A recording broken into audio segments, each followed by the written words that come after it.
पंजाब का अगला सीएम कौन बनेगा? आजकल ना ये सवाल पंजाब में हर तरफ सुनाई दे रहा है।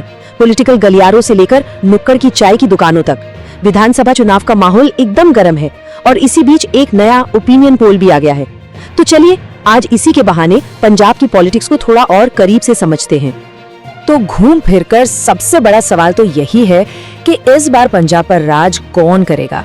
क्या सत्ता की चाबी किसी पुराने खिलाड़ी के हाथ लगेगी या फिर पंजाब इस बार कोई नई सियासी कहानी लिखने वाला है? यही वो सवाल है जो आज पूरी पॉलिटिक्स का सेंटर बना हुआ है। और देखिए, इसी सवाल के बीच जो लेटेस्ट ओपिनियन पोल आया है ना, उसने सच में सभी पार्टियों की धड़कनें बढ़ा दी है। मतलब इसके नतीजों ने हर पार्टी के वॉर रूम में खलबली मचा दी है, क्योंकि देखिए दांव पर बहुत कुछ लगा है और मुकाबला तो इस बार वाकई बहुत कड़ा है। तो चलिए अब सीधे चलते हैं पंजाब के इस पॉलिटिकल अखाड़े में और समझने की कोशिश करते हैं कि आखिर जमीन पर हो क्या रहा है। पंजाब का सियासी माहौल इस वक्त एकदम उफान पर है। चुनावी गर्मी अपने पीक पर है और हर पार्टी जीत के लिए अपनी पूरी ताकत झोंक रही है, जी जान से लगी हुई है। देखिए, इस चुनावी दौड़ में ना मोटे तौर पर 4 बड़े खिलाड़ी मैदान में हैं और मजे की बात ये है कि हर किसी का लक्ष्य, हर किसी का मकसद बिल्कुल अलग है। अब देखना ये है कि आखिर मकसद पूरा किसका होता है। तो सवाल उठता है कि आखिर कौन है ये मेन प्लेयर्स, कौन है वो पार्टियां जो पंजाब का भविष्य तय करने की इस रेस में शामिल हैं। चलिए एक एक करके इन सबको समझते हैं। तो देखिए मैदान में कौन कौन है। एक तरफ है आम आदमी पार्टी जो अपनी पकड़ मजबूत करने में लगी है। दूसरी तरफ बीजेपी जो नए समीकरण बनाकर खेल को और दिलचस्प बना रही है। फिर है कांग्रेस जो सत्ता में वापसी का सपना देख रही है और अकाली दल जो अपनी खोई हुई जमीन वापस पाने की जद्दोजहद में है। तो सबसे पहले बात करते हैं रूलिंग पार्टी की, यानी आम आदमी पार्टी की। इनका मिशन बिल्कुल क्लियर है, अपनी पकड़ को और ज्यादा मजबूत करना। मतलब उन्हें ये साबित करना है कि लोगों का भरोसा अब भी उनके साथ है, ताकि नेशनल पॉलिटिक्स में भी उनका कद बढ़ सके। अब आते हैं बीजेपी पर। इस बार ना बीजेपी की स्ट्रैटेजी थोड़ी अलग है। उन्होंने एक नया पॉलिटिकल इक्वेशन बनाया जिसने पंजाब की ट्रेडिशनल पॉलिटिक्स को चैलेंज किया है और इसी वजह से ये मुकाबला अब सीधा नहीं रहा बल्कि मल्टी कॉर्नर्ड और काफी अनप्रेडिक्टेबल हो गया है। अब बात कांग्रेस की। एक जमाना था जब पंजाब कांग्रेस का गढ़ माना जाता था। आज वही पार्टी सत्ता में वापसी के लिए पूरी कोशिश कर रही है। उनके लिए ये इलेक्शन सिर्फ जीत या हार का सवाल नहीं है, बल्कि ये उनके पॉलिटिकल सर्वाइवल की लड़ाई बन गया है। और आखिर में बात करते हैं अकाली दल की, पंजाब की पॉलिटिक्स का एक बहुत पुराना और बड़ा नाम। ये पार्टी अपनी खोई हुई जमीन और वो पुराना रुतबा वापस पाने के लिए कह सकते हैं कि हर मुमकिन कोशिश कर रही है। तो ये तो हो गई पार्टियों की बातें, उनकी अपनी अपनी स्ट्रेटजी, अपने अपने लक्ष्य। लेकिन इस पूरे शोर के बीच एक आवाज है जो सबसे ज्यादा मैटर करती है। पार्टियों की इस खींचतान के बीच सबसे जरूरी सवाल तो ये है कि जनता क्या सोच रही है। आखिर पंजाब का वोटर, उसका मूड क्या है? और यही वो असल सवाल है जिसका जवाब हर कोई ढूंढ रहा है कि पंजाब की हवा का रुख आखिर है किस तरफ। क्योंकि इसी हवा के रुख पर इन 3 बड़े सवालों का जवाब टिका है। पहला, सरकार किसकी बनेगी। दूसरा, पब्लिक का सपोर्ट सबसे ज्यादा किसके साथ है। और तीसरा, आखिर में किसकी उम्मीदें पूरी होंगी और किसके हाथ निराशा लगेगी। आखिर में सब कुछ आकर टिक जाता है नंबर्स पर। यही आंकड़े तय करेंगे कि किसके लिए जीत की राह आसान है और कौन मुश्किलों के जाल में फंसने वाला है। जाहिर है असली तस्वीर तो नतीजों के दिन ही साफ होगी, पर यह तय है कि ये आंकड़े किसी के लिए जश्न की वजह बनेंगे तो किसी के लिए मंथन का। तो पंजाब विधानसभा चुनाव को लेकर ना एक बड़ा ही दिलचस्प ओपिनियन पोल सामने आया है और ये पोल कुछ खास जिलों की पूरी पॉलिटिकल पिक्चर ही बदलता हुआ दिखा रहा है। तो चलिए इसके आंकड़ों में जरा गहराई से उतरते हैं और देखते हैं कि कहानी क्या है। हाँ, तो ये जो पूरा विश्लेषण है ना, ये पंजाब की 117 में से 22, जी हाँ 22 खास विधानसभा सीटों पर हुए एक सर्वे पर बेस्ड है। और मजे की बात यह है कि सिर्फ इन 22 सीटों के जो ट्रेंड्स हैं वो पंजाब की सियासत में एक बहुत बड़े उलटफेर का इशारा कर रहे हैं। तो सबसे पहले चलिए जरा इन 22 सीटों की जो ओवरऑल पिक्चर है, जो बड़ी तस्वीर है, उस पर नजर डालते हैं। देखते हैं कि आखिर हवा का रुख है किस तरफ। अच्छा, आप जरा इन आंकड़ों को देखिए। इन 22 सीटों में से ओपिनियन पोल बता रहा है कि बीजेपी को मिल रही हैं 10 सीटें। और देखिए आम आदमी पार्टी सिर्फ 1 सीट पीछे 9 सीटों के साथ बिल्कुल गर्दन पर सांस ले रही है। कांग्रेस बस 3 सीटों पर सिमटती दिख रही है। और सबसे चौंकाने वाली बात, शिरोमणि अकाली दल का तो खाता तक नहीं खुल रहा है इन सीटों पर। तो मतलब साफ है ना। इन शुरुआती रुझानों से एक बात तो बिल्कुल क्रिस्टल क्लियर हो जाती है, जो असली लड़ाई है, जो मेन कॉन्टेस्ट है, वो अब सीधा सीधा बीजेपी और आम आदमी पार्टी के बीच है। और जो पारंपरिक पार्टियां हैं, मतलब कांग्रेस और अकाली दल, वो इस रेस में काफी पीछे छूटती भी नजर आ रही हैं। चलिए अब इन ओवरऑल नंबर से जरा जूम इन करते हैं और उन जिलों पर फोकस करते हैं जहां मुकाबला सबसे ज्यादा, मतलब बिल्कुल नेल बाइटिंग, कांटे का चल रहा है। और इसकी सबसे बढ़िया मिसाल वो है अमृतसर। जी हां, इस बेहद अहम जिले में पोल के हिसाब से लड़ाई दो तरफा नहीं बल्कि त्रिकोणीय है, मतलब 3 पार्टियों के बीच मामला फंसा हुआ है। अब जरा अमृतसर की 11 सीटों का पूरा हिसाब किताब देखिए। बीजेपी 5 सीटों के साथ हाँ आगे तो है, पर आम आदमी पार्टी और कांग्रेस दोनों ही 3-3 सीटों पर अपनी पकड़ बनाए हुए हैं। इसका मतलब क्या हुआ? इसका मतलब ये कि यहां पासा किसी भी तरफ पलट सकता है। Anything can happen. और देखिए, जब हम कहते हैं ना कांटे की टक्कर, तो इस पोल में उसके लिए एक टर्म यूज हुआ है, बराबरी का मुकाबला। और ये उस सिचुएशन को कहते हैं जहां एक नहीं, दो नहीं, बल्कि कई पार्टियों के जीतने के चांस बिल्कुल बराबर हों। और इसका परफेक्ट एग्जाम्पल हमें देखने को मिल रहा है पठानकोट जिले में। ये देखिए, ये आंकड़े तो कहानी को और भी साफ कर देते हैं। पठानकोट में कुल 3 सीटें हैं और तीनों बड़ी पार्टियां, आम आदमी पार्टी, बीजेपी और कांग्रेस, तीनों को एक एक सीट मिलती दिख रही है। मतलब बिल्कुल 1-1-1 का स्कोर। अब इससे ज्यादा बराबरी का मुकाबला और क्या ही हो सकता है। अच्छा, तो ये तो हुई कांटे की टक्कर की बात। अब जरा सिक्के का दूसरा पहलू देखते हैं। चलिए उन जिलों पर नजर डालते हैं जहां मुकाबला बिल्कुल एक तरफा है, जहां एक ही पार्टी का परचम लहराता दिख रहा है। और इस लिस्ट में सबसे पहला नाम आता है गुरदासपुर का। अमृतसर और पठानकोट से बिल्कुल उलट कहानी है यहाँ। 7 सीटों वाले जिले में तस्वीर कह सकते हैं कि काफी हद तक साफ हो चुकी है।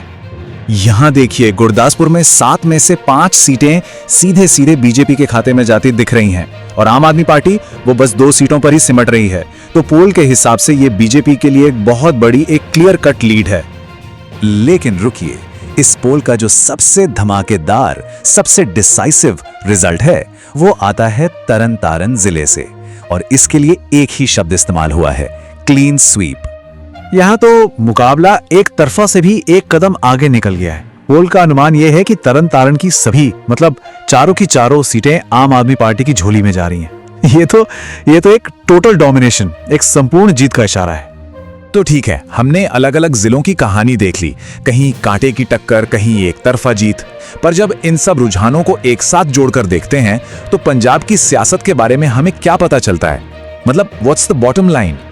तो देखिए, इस पूरे विश्लेषण से कुछ चीजें साफ निकल कर आती हैं। पहली बात तो ये कि बढ़त के लिए जो लड़ाई है वो बीजेपी और ऐप के बीच बहुत क्लोज है। दूसरी बात, अमृतसर और पठानकोट जैसे जिलों में मामला त्रिकोणीय फंसा हुआ है। तीसरी बात, गुरदासपुर में बीजेपी तो तरन तारन में ऐप एक तरफा जीत की तरफ बढ़ रही है। और आखिर में जो सबसे बड़ी बात है वो ये कि कांग्रेस और अकाली दल इन 22 सीटों पर तो कम से कम बुरी तरह स्ट्रगल करते दिख रहे हैं। तो इन 22 सीटों का लब्बो-लुआब क्या है? वो ये है कि एक नया पॉलिटिकल इक्वेशन, एक नया समीकरण बनता दिख रहा है। एक तरफ है बीजेपी और आम आदमी पार्टी जो मेन कंटेस्ट में हैं, और दूसरी तरफ हैं कांग्रेस और शिरोमणि अकाली दल जैसे पुराने खिलाड़ी जो पिछड़ते जा रहे हैं। लेकिन आखिर में एक सबसे बड़ा सवाल तो खड़ा होता ही है। ये तो सिर्फ 22 सीटों का एक ओपिनियन पोल है ना? तो क्या ये रुझान, ये ट्रेंड बाकी की लगभग 100 सीटों पर भी देखने को मिलेगा? क्या यही पूरे पंजाब की कहानी बनने वाली है? खैर, ये सोचना और इसका इंतजार करना दोनों ही बहुत दिलचस्प होगा। पंजाब की सियासत में ना कुछ बड़ा होने जा रहा है। कम से कम हाल ही में आया एक ओपिनियन पोल तो इसी तरफ इशारा कर रहा है। ऐसा लग रहा है कि राज्य का सियासी समीकरण पूरी तरह से बदल सकता है। तो सवाल यह है कि आखिर ये शुरुआती रुझान कहना क्या चाहते हैं? चलिए इन आंकड़ों में थोड़ा और गहरा उतरते हैं और समझने की कोशिश करते हैं कि पंजाब की राजनीति में आखिर चल क्या रहा है। इस पोल के हिसाब से भारतीय जनता पार्टी यानी बीजेपी 31 सीटों के साथ सबसे आगे दिख रही है और उन्हें टक्कर कौन दे रहा है? आम आदमी पार्टी 18 सीटों के साथ। तो इसका मतलब क्या हुआ? मतलब साफ है, इन आंकड़ों को देखें तो पंजाब में एक नई पॉलिटिकल राइवलरी बन रही है। ऐसा लग रहा है कि असली लड़ाई अब बीजेपी और आम आदमी पार्टी के बीच ही है और जो पुरानी ट्रेडिशनल पार्टियां थी ना, वो कहीं पीछे छूटती दिख रही हैं। अच्छा, तो ये तो हो गई ओवरऑल पिक्चर, लेकिन असली कहानी तो जमीन पर होती है ना? चलिए अब जिला वार देखते हैं कि वहां का चुनावी गणित क्या कहता है। शुरुआत करते हैं जालंधर से। यहाँ कुल 9 सीटें हैं और मुकाबला बिल्कुल कांटे का लग रहा है। यहाँ बीजेपी को 5 सीटें मिलती दिख रही हैं, तो ठीक पीछे आम आदमी पार्टी 4 सीटों के साथ कड़ी टक्कर दे रही है। और सबसे दिलचस्प बात, इस पोल के मुताबिक कांग्रेस और शिरोमणि अकाली दल का यहाँ खाता भी नहीं खुल रहा है। जालंधर के बाद चलिए अब होशियारपुर का हाल देखते हैं। यहाँ 7 सीटें हैं और लड़ाई सिर्फ 2 पार्टियों में नहीं है, बल्कि यहाँ तो मल्टी कॉर्नर्ड फाइट लग रही है। इस पोल के हिसाब से होशियारपुर में बीजेपी 4 सीटों के साथ आगे तो है, लेकिन यहाँ पर आपको 2 और शिरोमणि अकाली दल को भी 1 सीट मिल रही है। मतलब बीजेपी लीड में जरूर है, पर बाकी पार्टियां भी गेम में बनी हुई हैं। चलिए अगला जिला है कपूरथला। यहाँ कंपटीशन उतना टफ नहीं लग रहा। यहाँ की पिक्चर तो काफी हद तक वन साइडेड दिख रही है। यहाँ की 4 सीटों में से ओपिनियन पोल बीजेपी को सीधे सीधे 3 सीटें दे रहा है और 1 सीट अकाली दल को जा सकती है। आप और कांग्रेस का यहाँ स्कोर 0। अब आते हैं इस पोल में शामिल सबसे बड़े जिले पर, लुधियाना। यहाँ 14 सीटें हैं और बीजेपी यहाँ सबसे मजबूत पोजीशन में दिख रही है। जरा आंकड़ों पर गौर कीजिए। लुधियाना में बीजेपी को 8 सीटें मिलने का अनुमान है। ये एक बहुत बड़ी लीड है। यहाँ कांग्रेस दूसरे नंबर पर है 4 सीटों के साथ और आपको 2 सीटें मिलती दिख रही हैं। तो इन सब जिलों के नंबर्स देखने के बाद एक बात तो बिल्कुल साफ हो जाती है कि मेन कॉन्टेस्ट किन 2 पार्टियों के बीच है। चलिए अब इन दोनों का एक हेड टू हेड कंपैरिजन देखते हैं। ये स्लाइड पूरी कहानी को एकदम समराइज कर देती है। 59 में से बीजेपी 31 आगे है और इनका असर खासकर सेंट्रल और शहरी इलाकों में बढ़ता दिख रहा है। दूसरी तरफ आम आदमी पार्टी 18 सीटों के साथ दूसरे नंबर पर है और अपने जो पुराने गढ़ हैं वहां उनकी पकड़ अभी भी मजबूत है। लेकिन इस नए समीकरण का पंजाब की जो ट्रेडिशनल पॉलिटिकल ताकतें हैं उनके लिए क्या मतलब है? ये बदलाव एक बहुत बड़े संकेत की तरफ इशारा कर रहा है। देखिए, इन 59 सीटों के पोल में कांग्रेस सिर्फ 7 सीटों पर सिमट रही है और शिरोमणि अकाली दल को तो सिर्फ 2 सीटें मिलने का अनुमान है। ये नंबर्स इशारा कर रहे हैं कि पंजाब में एक बड़ा पॉलिटिकल फेरबदल हो सकता है। सच कहें तो पूरे विश्लेषण का निचोड़ इस एक लाइन में है कि ये जो शुरुआती आंकड़े हैं ना, ये पंजाब की सियासत में एक बहुत बड़े बदलाव का संकेत है। तो इस सबसे मेन टेकअवे क्या है? टेकअवे ये है कि ये ओपिनियन पोल पंजाब में एक नई पॉलिटिकल रियलिटी बनने का इशारा दे रहा है। एक ऐसी हकीकत जहां गेम के रूल्स भी बदल रहे हैं और खिलाड़ी भी। और आखिर में एक सवाल जो सबके मन में आएगा, क्या ये सिर्फ एक चुनावी उतार चढ़ाव है या फिर हम सच में पंजाब में एक नए सियासी दौर की शुरुआत देख रहे हैं? पंजाब चुनाव का शोर तो हर तरफ है, लेकिन क्या आप जानते हैं कि असली लड़ाई कहाँ लड़ी जा रही है? बड़े बड़े सर्वे में नहीं, बल्कि जिलों के अंदर की सीटों पर। तो चलिए ओपिनियन पोल के इन आंकड़ों को जरा करीब से देखते हैं और समझते हैं कि जमीनी हकीकत आखिर है क्या। तो चलिए जरा जूम इन करके देखते हैं। अभी के लिए राज्य की बड़ी तस्वीर को भूल जाते हैं और सीधा जिलों के अंदर झांकते हैं। आखिर कहां पर मुकाबला ऐसा है कि सांसें थम जाए और कहां कोई एक पार्टी बाजी मारती दिख रही है? यकीन मानिए, असली खेल तो यही चल रहा है। तो सबसे पहले बात उन चुनावी अखाड़ों की जहां नतीजा शायद आखिरी वोट गिने जाने तक तय नहीं होगा। ये वो जिले हैं जहां हर एक सीट पर घमासान मचा हुआ है और इस घमासान की सबसे बड़ी मिसाल पटियाला। 8 सीटों वाला ये जिला कह सकते हैं कि पंजाब की सियासत का एक पावर सेंटर है और यहाँ के ओपिनियन पोल के आंकड़े जो कहानी बता रहे हैं वो है बिल्कुल बराबरी के मुकाबले की। यहाँ की 8 सीटें बीजेपी और कांग्रेस में 4-4 के स्कोर पर बट गई हैं। इसका मतलब ये हुआ कि पटियाला में पलड़ा किसी भी तरफ झुक सकता है। ये तो एक परफेक्ट टाई है। और हाँ, ये जो कांटे की टक्कर है ना, ये सिर्फ पटियाला तक ही सीमित नहीं है। चलिए देखते हैं कि ये पैटर्न हमें और कहां-कहां देखने को मिल रहा है। मलेरकोटला को ही ले लीजिए, यहाँ सीटें सिर्फ 2 हैं और नतीजा एक बीजेपी को एक कांग्रेस को, बिल्कुल बराबर। इससे एक बात तो साफ है कि इन इलाकों में वोट बैंक कितना मजबूती से बंटा हुआ है। अच्छा, अब जरा उन जिलों पर नजर डालते हैं जहां मुकाबला एक तरफा सा लग रहा है, मतलब जहां एक पार्टी दूसरी पर भारी पड़ती दिख रही है। देखते हैं कौन सी पार्टी अपने गढ़ में मजबूत है। स्क्रीन पर ये जो नंबर दिख रहा है 3, ये सिर्फ एक नंबर नहीं है, ये फाजिल्का जिले की पूरी चुनावी कहानी बयां कर रहा है। जानना चाहेंगे कैसे? फाजिल्का में कुल 4 सीटें हैं और उनमें से 3 सीटें बीजेपी के खाते में जाती दिख रही हैं। 1 सीट आम आदमी पार्टी को मिल सकती है, लेकिन कांग्रेस कांग्रेस यहाँ कहीं मुकाबले में ही नहीं है। तो ये आंकड़ा साफ साफ फाजिल्का में बीजेपी की मजबूत पकड़ दिखा रहा है। लेकिन रुकिए, कहानी सिर्फ बीजेपी की नहीं है। अगर बरनाला में बीजेपी आगे है तो दूसरी तरफ फतेहगढ़ साहिब में कांग्रेस का दबदबा दिख रहा है। मतलब साफ है, दोनों बड़ी पार्टियों ने अपने अपने किले मजबूत कर रखे हैं। तो अब तक हमने देखा दो पार्टियों का मुकाबला, कहीं बराबर तो कहीं कोई आगे। पर अब बात एक ऐसे जिले की जहां कहानी में एक ट्विस्ट है। यहाँ लड़ाई दो तरफा नहीं बल्कि तिकोनी है। तो ये है फिरोजपुर। यहाँ का चुनावी गणित किसी का भी सिर घुमा सकता है। क्यों? क्योंकि यहाँ मुकाबला सच्चा, मतलब एक ट्रू 3-वे कॉन्टेस्ट है।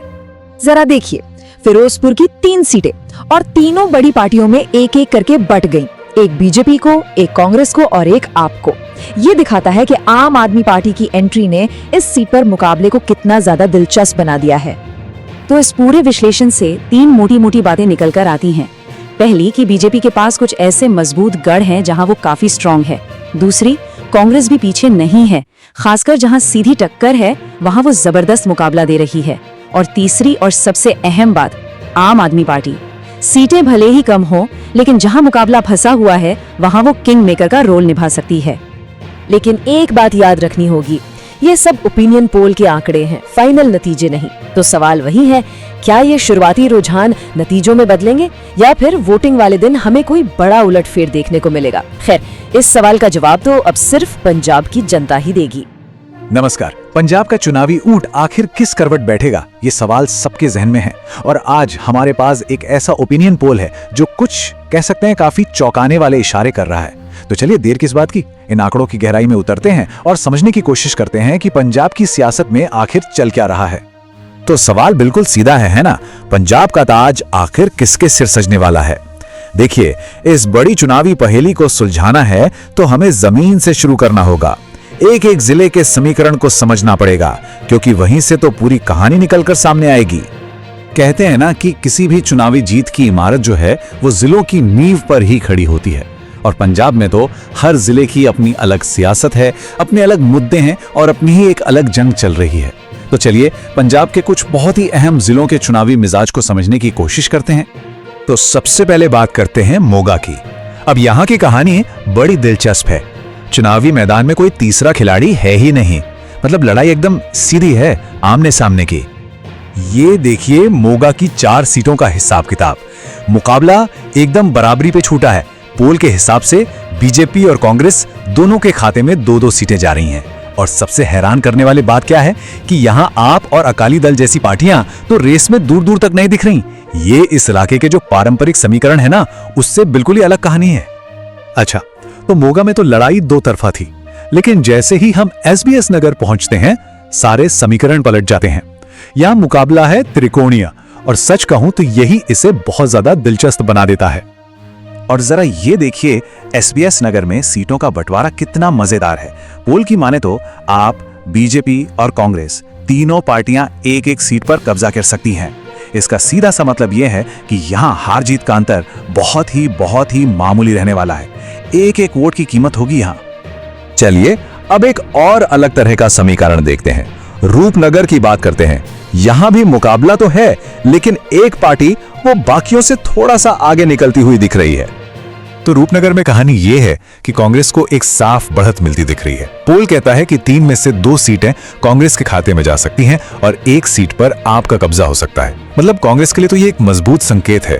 पर बीजेपी और अकाली दल वो यहाँ रेस में कहीं नहीं है, पूरी तरह पिछड़ते हुए दिख रहे हैं। तो हमने देखा है ना, कहीं सीधी टक्कर, कहीं 3 पार्टियों में जंग और कहीं कोई एक पार्टी आगे। ये सब तो हैं पहेली के अलग अलग टुकड़े। अब वक्त है इन सब टुकड़ों को जोड़ने का और ये देखने का कि राज्य स्तर पर यानी बड़े कैनवस पर क्या तस्वीर उभर कर आ रही है। तो चलिए अब इन अलग अलग जिलों की कहानियों को मिलाते हैं और देखते हैं कि बड़ी तस्वीर क्या कहती है। अगर इन रुझानों में कोई एक बड़ी कहानी छुपी है तो वो है पंजाब में बीजेपी का ये जबरदस्त उदय। सोचिए, जो पार्टी हमेशा से एक छोटे भाई की भूमिका में रही, आज वो अपने दम पर सबसे आगे निकलती दिख रही है। ये पंजाब की राजनीति में एक बहुत बड़े बदलाव का संकेत है। चलिए अब उस पल का वक्त आ गया है जिसका हम सबको इंतजार था। अब देखते हैं कि सभी 117 सीटों पर इस ओपिनियन पोल का अंतिम फैसला क्या है। तो सवाल ये है क्या बीजेपी अपनी इस बड़ी बढ़त को बनाए रख पाएगी? क्या कांग्रेस और आप के बीच का जो फासला है वो कम होगा? चलिए अब सस्पेंस खत्म करते हैं और अंतिम आंकड़ों पर नजर डालते हैं। और ये रहे अंतिम आंकड़े। देखिए, बीजेपी न सिर्फ सबसे बड़ी पार्टी बनकर उभरी है, बल्कि 56 सीटों के साथ बहुमत का जादुई आंकड़ा भी पार कर गई है। लेकिन असली ड्रामा तो दूसरे नंबर की पोजीशन पर है। आप और कांग्रेस दोनों 28-28 सीटों पर टाई। मतलब मुख्य विपक्षी दल कौन होगा, इस पर भी एक जबरदस्त कांटे की टक्कर है। ये नंबर अपने आप में पूरी कहानी बयां कर रहे हैं। बीजेपी 56 सीटों के साथ साफ साफ विजेता, आप और कांग्रेस 28-28 पर बराबर, और एक वक्त में पंजाब की सबसे बड़ी ताकत रहा अकाली दल, वो सिर्फ 4 सीटों पर सिमट गया है। ये सिर्फ नंबर नहीं है, ये पंजाब की राजनीति का नया पावर इक्वेशन है। तो इन सब आंकड़ों का मतलब क्या निकालें? इनके पीछे की बड़ी कहानी क्या है? देखिए, इस ओपिनियन पोल से 3-4 बातें तो बिल्कुल साफ हो जाती हैं, और यही बातें पंजाब की आने वाली राजनीति की दिशा तय करने वाली हैं। तो एक नजर में पूरी कहानी को समेटे तो पहली बात, बीजेपी एक ऐतिहासिक जीत की तरफ बढ़ती दिख रही है। दूसरी बात, दूसरे नंबर की कुर्सी के लिए आप और कांग्रेस में जबरदस्त जंग है, एकदम बराबरी का मामला। तीसरी बात, अकाली दल पूरी तरह से हाशिए पर चला गया है। और चौथी और सबसे अहम बात, ये सब मिलकर पंजाब की राजनीति में एक बड़े भूचाल का, एक बड़े शिफ्ट का संकेत दे रहे हैं। तो आखिर में सवाल यही बचता है, क्या ये सिर्फ एक ओपिनियन पोल के कुछ नंबर हैं, या फिर हम सच में पंजाब की राजनीति में एक बिल्कुल नए युग की, एक नए अध्याय की पहली झलक देख रहे हैं? खैर, इसका जवाब तो आने वाला वक्त ही देगा।